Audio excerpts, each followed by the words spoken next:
flits voorbij. Ik blijf in de anonimiteit.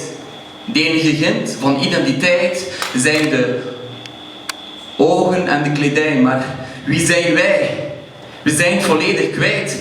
In de drukte van de stad zoek ik samenhorigheid. We zitten verscholen in ons eigen, we doen al onszelfde onbewust, maar we voelen ons alleen en ongerust over de bedoelingen van anderen die langs ons wandelen. Dus nemen we ons hedendaagse schild vast.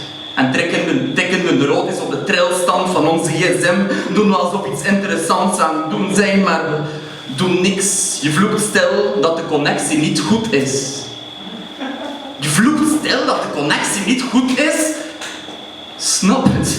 Kijk rond en zoek voeling met de wereld dat om je heen passeert. Het zijn geen stille stenen, maar levende wezens. Maar hoe denk je zonder na te denken? Denk daar niet te veel over na voor je begint te zwemmen in deze zee vol risico's dat je sowieso moet nemen. Of wil je dat de wereld zo verder draait, steeds individueler? Neem het van me aan. Toch, ik ben geen moreel preker. Ik had een gevoel en begon te spreken. Excuseer me, voordat ik het weet, spuug ik nu mijn hal uit. Want creativiteit onderdrukken is voor mij een dwangbuis.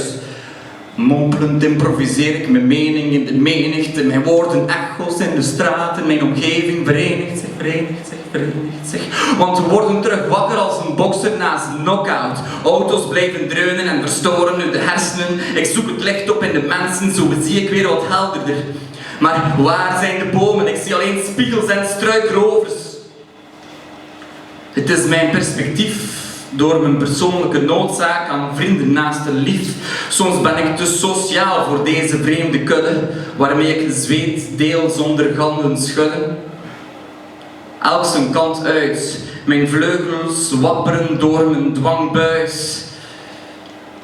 Maar naar waar meer dan thuis? Wie heeft die thuis? Daarom de straat op. Daarom de straat op. Daarom de straat op. Daarom de straat op. Daarom de straat op.